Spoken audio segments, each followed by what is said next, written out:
लाल शाह, श्रीमती रूपाबेन शाह, श्री अर्पित वखारिया, श्रीमती अदिति वखारिया, कियारा वखारिया, जियान वखारिया, कुंजन गांधी, ईशा गांधी एवं हतवी गांधी।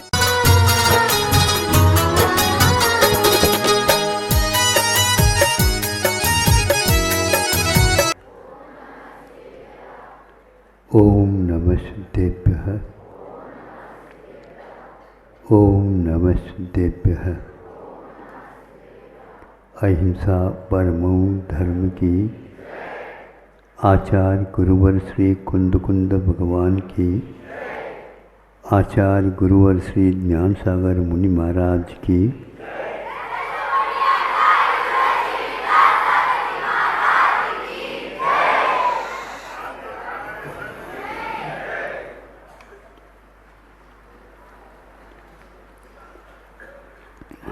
अन्य दिनों की अपेक्षा से यह अलग है। इसका ये जो धर्म है मुख्य रूप से मनुष्य के लिए बहुत ही मार्मिक है। कई लोग कहते हैं कि हम क्या करें, तो हमें याद आता है हम क्या कहें। बार बार वही बात करने से ऐसा होता है, लेकिन फिर भी अनादि अनिधन या परवराज आप लोगों के लिए, मुनि महाराजों का तो है ही नहीं है। क्यों नहीं है? उन्होंने आजीवन ही इस परवराज को स्वीकार कर लिया। उनको क्षमा रखना है, माधव धर्म का पालन करना है, शेष और धर्मों को भी यथा समय यथा क्षेत्र उपयोग करना है। ये पहले ध्यान रखिए, इन दसों धर्मों का प्रायः करके उपयोग जो होता है वह प्रवृत्ति में इन धर्मों के विपरीत जो कोई भी भाव है उनको नियंत्रित करने का पुरुषार्थ किया जाता है। क्रोध के अवसर मिले किसी के द्वारा सुन करके, तो भी भीतर कोई हलचली न हो और उस क्रोध को एक प्रकार से कान पकड़ करके बाहर निकालना चाहिए तो बहुत अच्छा है। नहीं है तो उसको इस ढंग से दबा दो ताकि दोबारा वह ऊपर आने का प्रयास न करे। ये सारे सारे आयाम आप लोगों को करना है। बहुत सारी कथाएं हैं जो इसके लिए प्रेरणा दे सकती हैं और बहुत कुछ इससे आप लोग पा सकते। निंदक नीरे राखिए, आंगन तो किसी के यहाँ ही नहीं आजकल है, खत्म हो गया। अब तो विद्यालयों में आंगनवाड़ी आ गई। मैं समझता नहीं था आंगनवाड़ी क्या चीज़ है।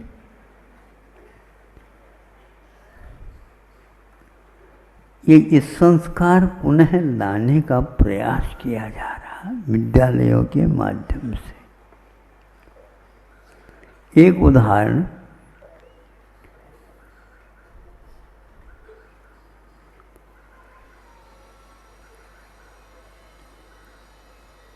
महाराज मनोज्ञ थे।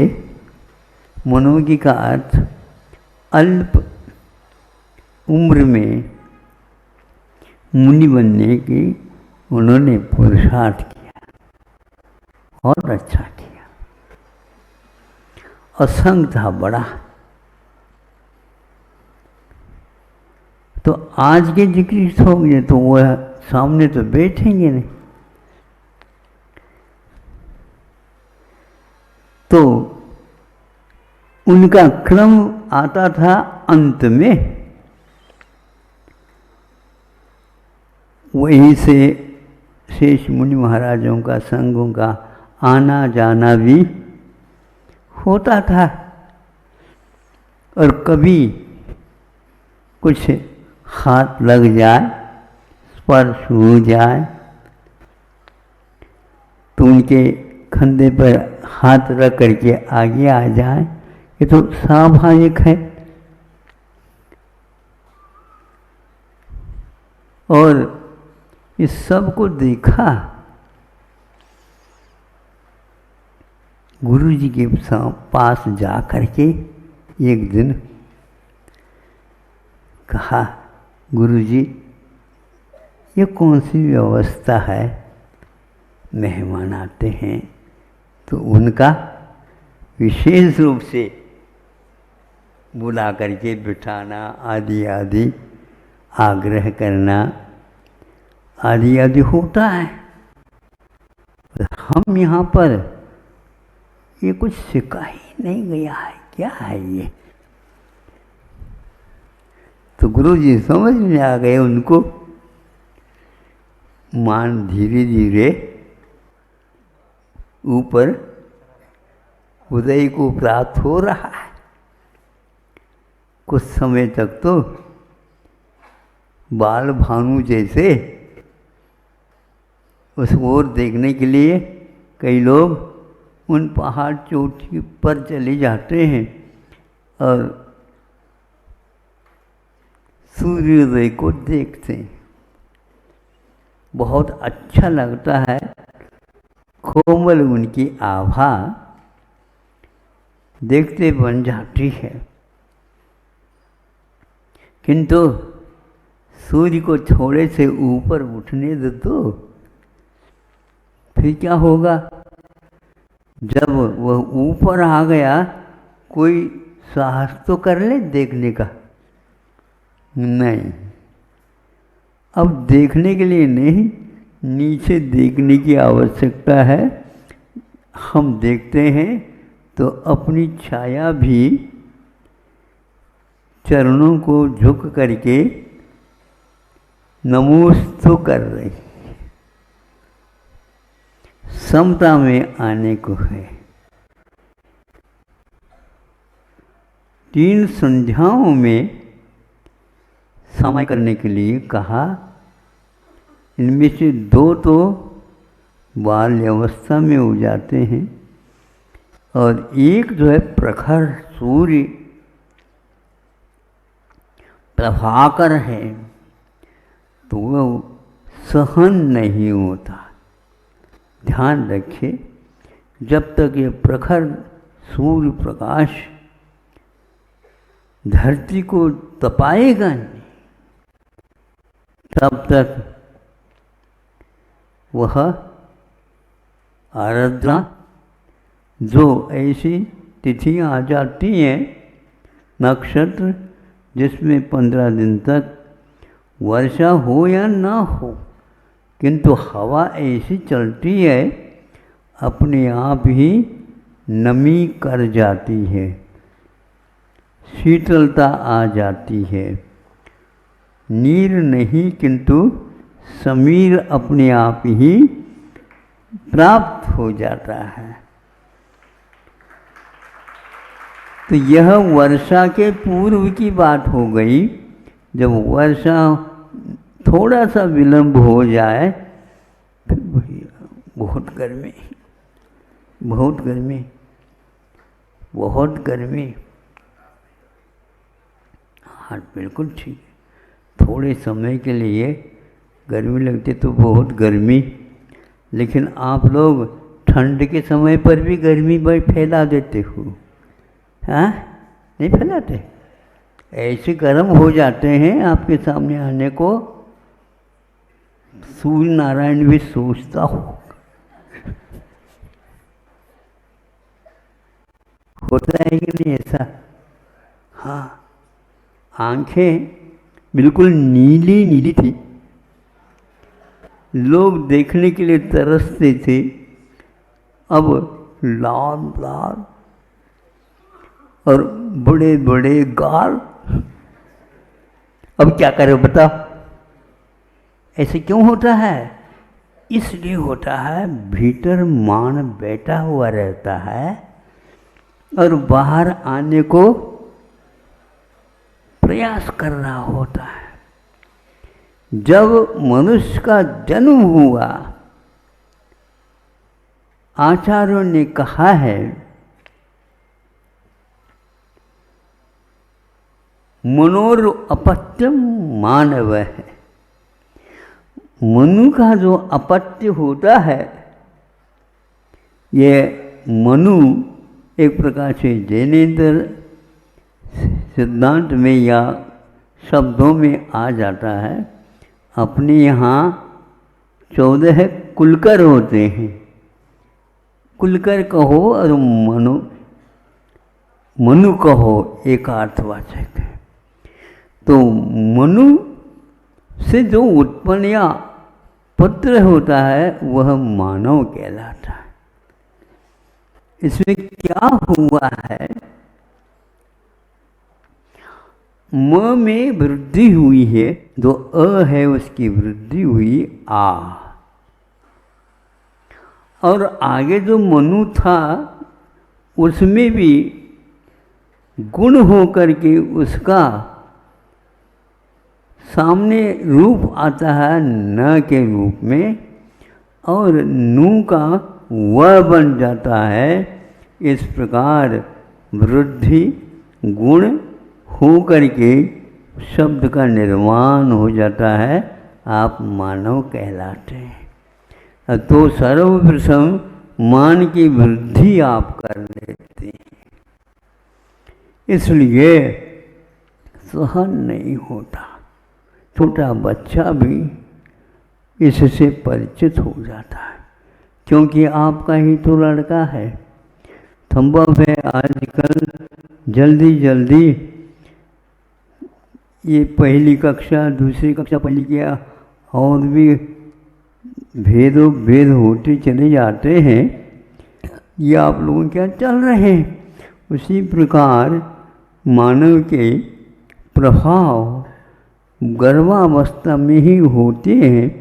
उसके परिणाम ये होता है, जन्म होते ही सर्वप्रथम घंटी बज जाती है मान की।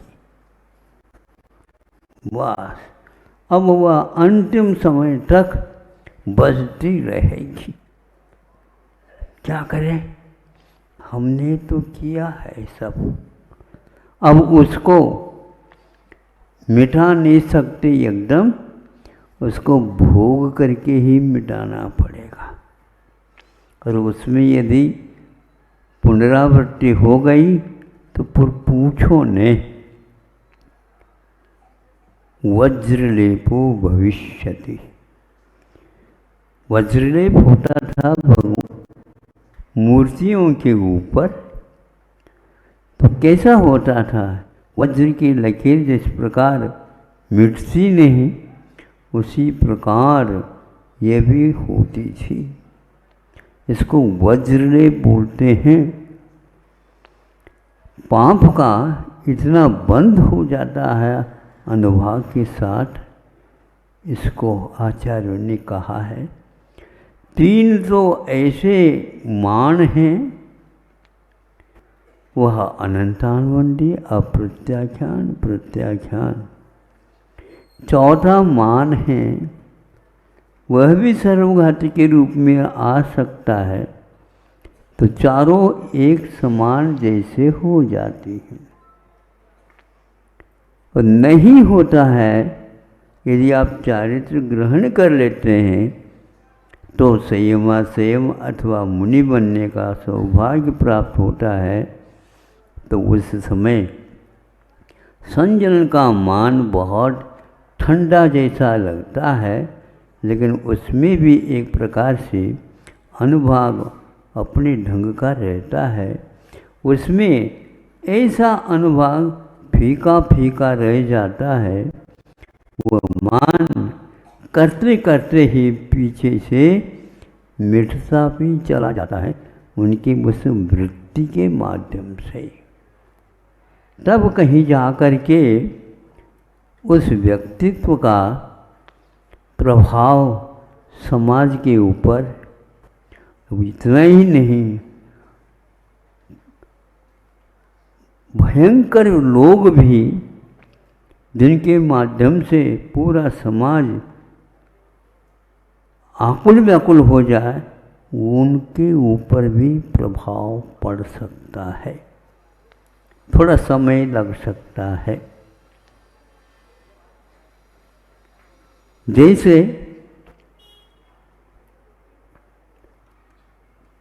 आगे आगे पानी में लकीर खींचते चले जाओ, पीछे पीछे से वह लकीर मिटती हुई चली जाती है। इसको स्थूल बोलते हैं।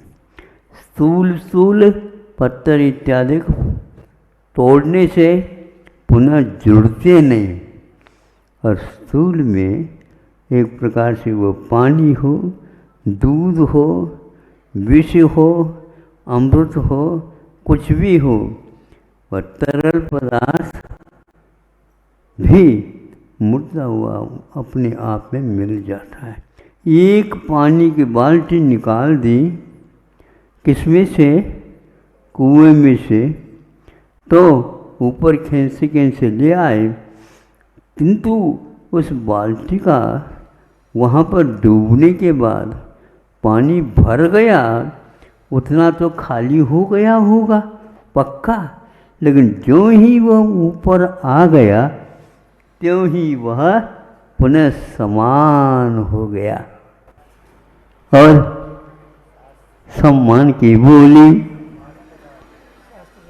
शास्त्रदान की बोली, 10-20 शास्त्र रखे वही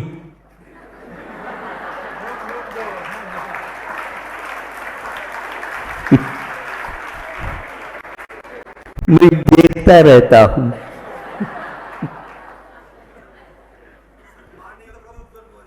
हाँ बिल्कुल। और यह दृश्य मैं क्या करूं?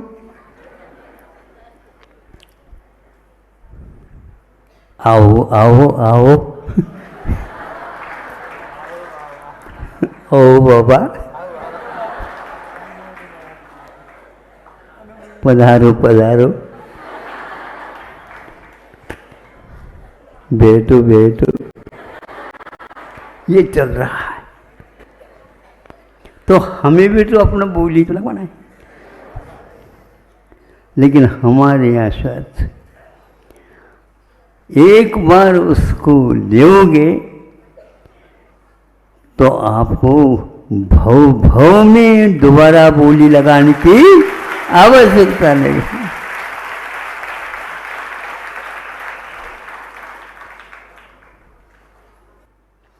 मार रहा का मार रहा, मान को मार रहा।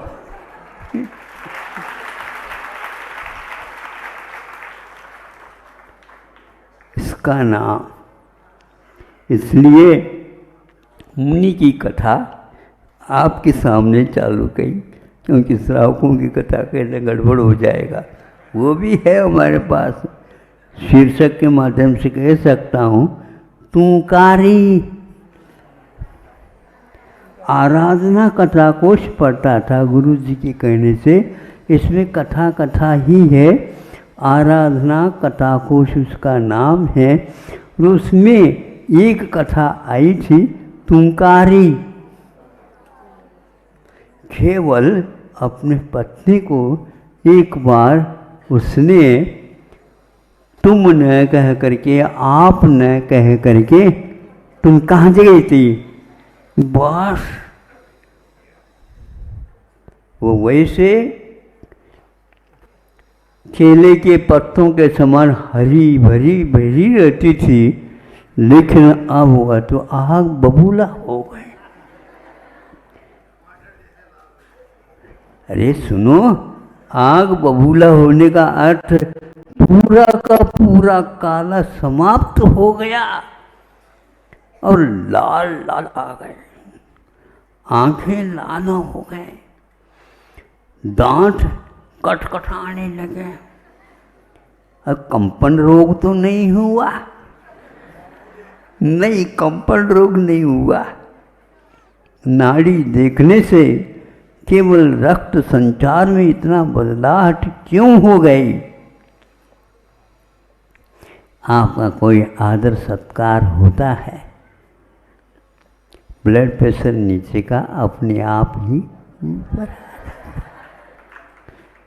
अब नापने की कोई आवश्यकता नहीं, क्योंकि उनके द्वारा पुरस्कृत हो गया। आज तक तो तिरस्कार के अलावा कुछ मिला नहीं था। इतनी भूख है। आप लोगों को तो वह सौभाग्य प्राप्त होना बहुत कठिन है, क्योंकि इसको पार करना बहुत ही कठिन है। कितना कठिन है महाराज बताओ। पूर्व का पश्चिम जैसा लगने लग जाता है, पसीना पसीना आ जाता है। पत्नी होकर के भी वह सब कुछ कार्य करने के लिए तैयार हो गई कि नहीं, इसी समय मुझे इस घर से बाहर निकलना है। कुछ सोने का बहाना तो उसने भी कर ली। फिर इसके उपरांत धीरे से रात के 12 बजे अपने आप को संभालने के विषय से वो चली गई। उस समय दास की कथा जैसे होती थी, उसको बाजार में रखा गया और वह बिक गई। किसके अंतर में चले गई पता नहीं। और वो व्यक्ति क्या करता तो क्या बताएं। उसका काम केवल कपड़ों को रंगाना था, और कपड़े के रंग को कहाँ से लाता था? तो आचार्य कहते हैं उसी टूंकारी के बदन में, पिंडली इत्यादि में वह सुई चुबो करके खून निकालता था। उस समय टूंकारी शांत बैठी रहती थी। अब क्या करें, यहाँ पर कोई अपना दिखता ही नहीं। अपना तो अब सपना हो गया है, अब जा भी नहीं सकते। बिक चुकी हूँ, खाने के लिए जो मिलेगा अब कुछ नहीं। समय पर जो कुछ मिला मिला, नहीं तो क्या खाओ? गम खाओ। गम समझते हो? हाँ,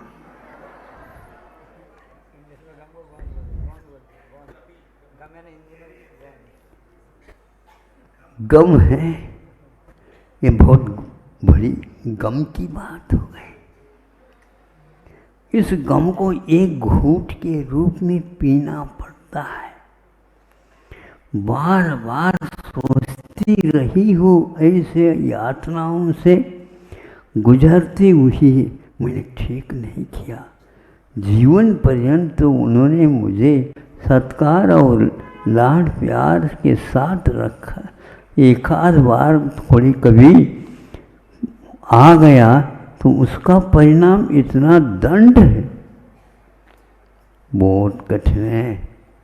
ये वही कैकेयी है जो दशरथ राजा को बचाने वाली, युद्ध में अपनी उंगली को भी धुरा का धुरी के स्थान पर रख करके उनको सहायता पहुंची थी। और आज उनकी दशा क्या हो गई? बिल्कुल मूर्छा आ गई और बेहोश हो गए। ये क्या है? क्षत्रिय होकर के बात सुनते ही बेहोश हो सकता है, ऐसा उन्होंने शब्द बोले।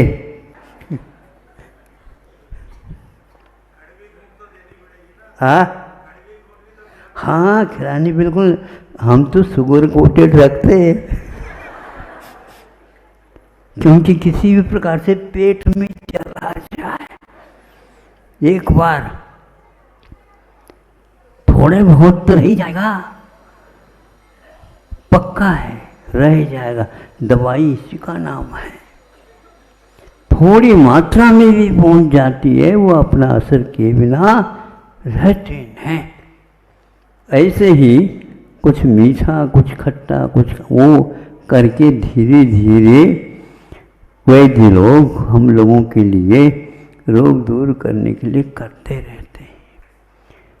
रोग को दूर करने वाला वैद्य जैसा होता है, वैसा ही हमारे लिए गुरुदेव हुआ करते हैं।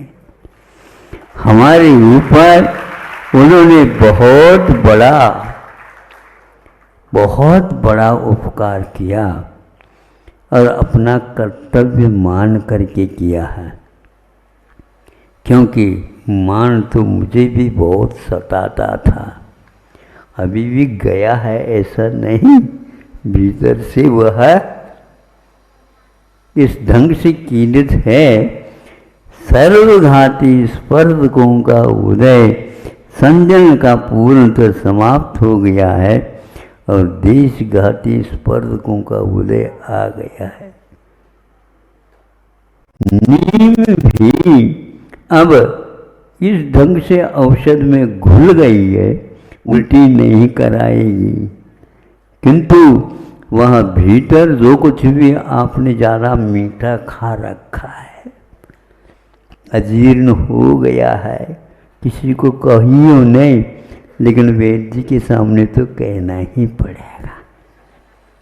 कितना खाया था सही बता दो, पेट भरने के उपरांत भी थोड़ा सा, ये थोड़ा है क्या? पेट भरने के बाद की बात हो,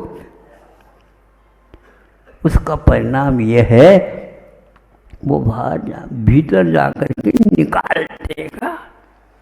धन्य प्रभु, वह बढ़ जाता तो जीवन खराब हो जाता। वहाँ से गौशाला से आवाज़ आती है, आप जैसी भाषा तो नहीं है, लेकिन हम भी हैं यहाँ पर, हम भी हैं यहाँ पर, हम भी यहाँ हैं, संसार में जीव भरे हुए हैं। इसलिए यहाँ के लोगों ने वहाँ ऐसी गौशाला का भी निर्माण किया, विद्यालय का भी निर्माण किया, मंदिर का भी निर्माण हो रहा है और हथकरघा का भी कितने सैकड़ों परिवार अपने पैरों पर खड़े हुए हैं, अपने पैरों पर खड़े, और उनके लिए ऐसा काम दिया है जो आज वे सबको अपने आप को बहुत ही संतुष्टि के साथ जी रहे हैं और उनके भाव यहाँ पर उद्गारित हो जाते हैं। सुन कर के लगता है कि हाँ, परस्पर पुत्र हो जीवानाम। यह जो आपने जैन धर्म की एक मोनू बनाया है, तो इसको देखने से उसमें लिखा हुआ मिलता है, आपस में एक दूसरे को सहयोग उपकार करना, यह सबसे बड़ा धर्म है और यह जैनत्व को लिए हुए हैं। हम अपने जैनत्व का परिचय इधर उधर के कामों से नहीं, किंतु उसके लिए क्या आवश्यकता है उसकी पूर्ति करके उसे हिंसा से अहिंसा की ओर लाना, उसको क्रूर भावों से मृदु भाव लाना, यह आप लोगों का कर्तव्य है, क्योंकि कुल संपन्न में आप जन्म लिए हुए हो। यह पैसा तो ऐसा ही है, आया और चला जाएगा, बर्बाद नहीं होगा, उसका अनुकरण करेंगे। वो कौन लेगा उसको, ये बताओ हमें। यदि नोट गिरा है स्मशान में, उठा करके देखो,